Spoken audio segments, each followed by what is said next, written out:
What I consider as the fourth lane, the jungle provides a bountiful amount of experience, gold, a free lane for your team, and the possibility of surprise ganks. As such, jungling is becoming more and more important in the competitive scene. Hey everyone, this is Luminous coming to you guys with a jungling guide. Creep stacking is the pulling of neutrals away from their spawn point so another neutral camp will spawn. At the start of every minute, the game checks if there are any units or wards within the spawn box, and if there aren't, a neutral camp will spawn.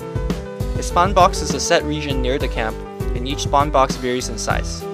In most camps, there's a definite direction you want to pull to ensure you get the creep stack.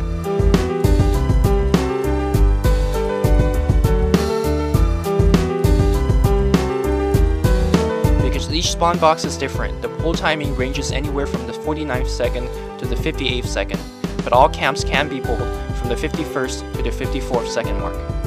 Pull timing is also camp dependent. Camps with Centaur or the Kobold Taskmaster can be pulled at the later time, whereas camps with already 2 or 3 stacks must be pulled at the earlier time.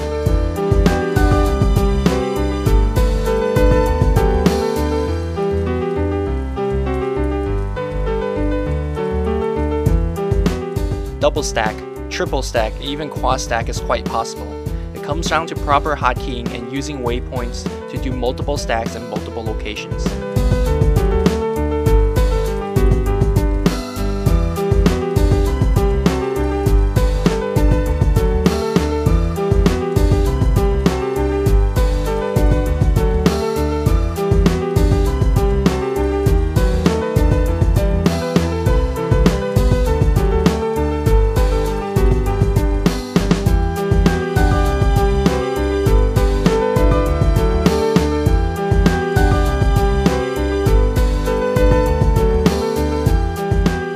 Waypoints can also be used to do automatic stacks, and it's quite popular to use automatic pull to stack ancients.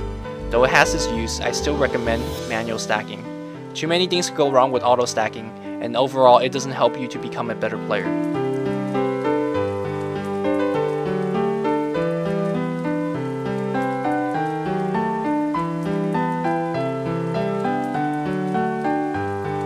Lastly, it's very important to point out that stacking will increase your gold and experience intake by a huge amount, but only if you kill the camp quickly enough. So please, don't overstack.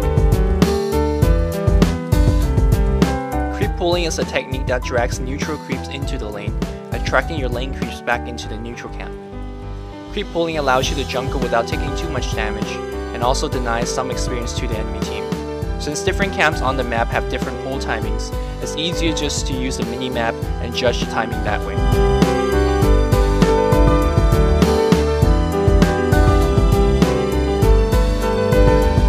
Some camps are creep dependent and can only be pulled when those creeps are available. Other camps are only pullable if nearby trees are destroyed.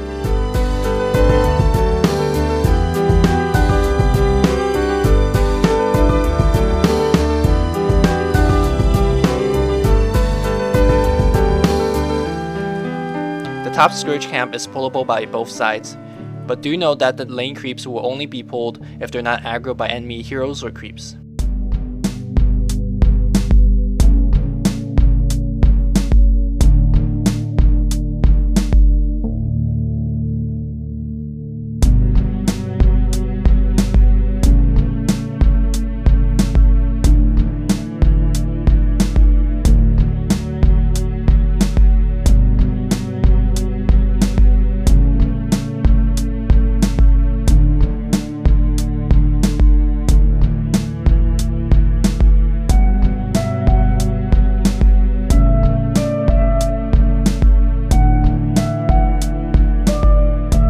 Once you have successfully pulled lane creeps into the neutral camp, you could continue pulling the same creeps into other neutral camps. This requires a very precise timing of aggroing the second camp as the first camp dies. Certain heroes have spells that are helpful in doing double pulls, but all heroes can do it with some practice. Again, it's important to point out that just because you can pull, it doesn't mean you should. Even though pulling has its advantages, you could lose your outer towers very quickly if you overpull and put your lane heroes in danger. Understanding stacking and pulling allows you to jungle efficiently, but if you want to have a perfect jungling pattern, you have to understand neutrals and their aggro system. Neutral acquisition range is 300, and most melee heroes can get off pulls and stacks without taking more than one hit. Neutral aggro is dispelled once they move a certain distance away from their camp, or stay away from the camp for more than 3 or 4 seconds. Once aggro is dispelled, they will run straight back into camp regardless of what is done to them. This is especially helpful for pulling centaurs. Lastly, when there are observers in the game, neutral creeps have a much higher tendency to aggro upon your hero when you're attacking neutral creeps. Level 1 neutral camps have the largest variation compared to other camps, and since most jungling patterns start with a level 1 camp, it's very important to understand these camps as much as you can. Poison Node will attack all nearby targets once to get the poison buff on your units, so be careful if you're salving or clearing up nearby. Harpy Storms and Ghosts will have higher priority to focus on melee hero units.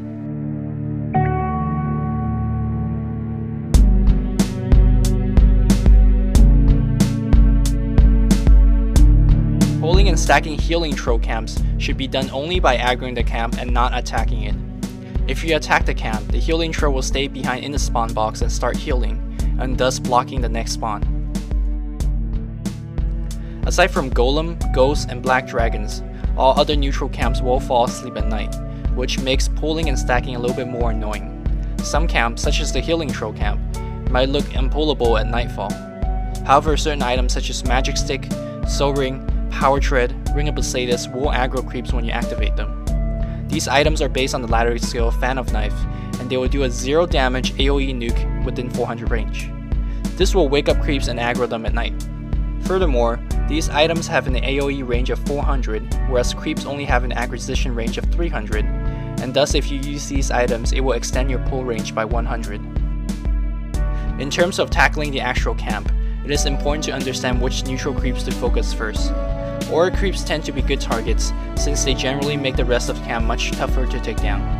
Sometimes it also depends on what items you're holding. If you're holding a stout shield, you might want to take the bigger and higher DPS creeps first, since the smaller creeps will deal little to no damage to you. Lastly, keep a close eye on your experience bar. If you're close to level up, just kill the smaller creeps to get the bonus HP, damage, and the next level of your spell, which will speed up your jungling pattern by a huge amount. In the event the enemy team wards off your jungle, here are some good counter warding spots against the general wards.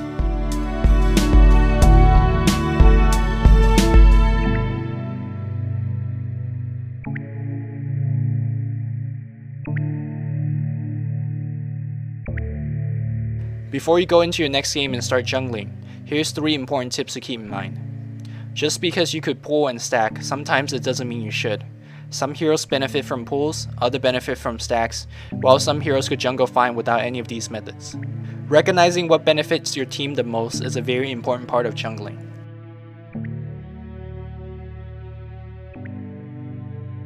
Even though you're jungling, Dota is still a team game. Keeping up your MP and HP as high as possible and actively check lanes whether there's an opportunity to gank. Killing a hero is equivalent to 2 high level camps worth of gold and a good book of EXP. Also, you could check runes very easily from the jungle during the daytime, and it's very helpful for your solo mid to get the rune control. Even though you're farming in the jungle, you should help your team as much as possible. The toughest part about jungling is awareness. Keeping a constant eye on the minimap for intruders into the jungle, keeping tab on the clock to time your stacks, and still doing the necessary microing and pulling can be extremely difficult. To jungle at a very high skill level, it requires a lot of patience and a lot of practice. And with that, I hope you guys learned something from this guide, and have fun jungling!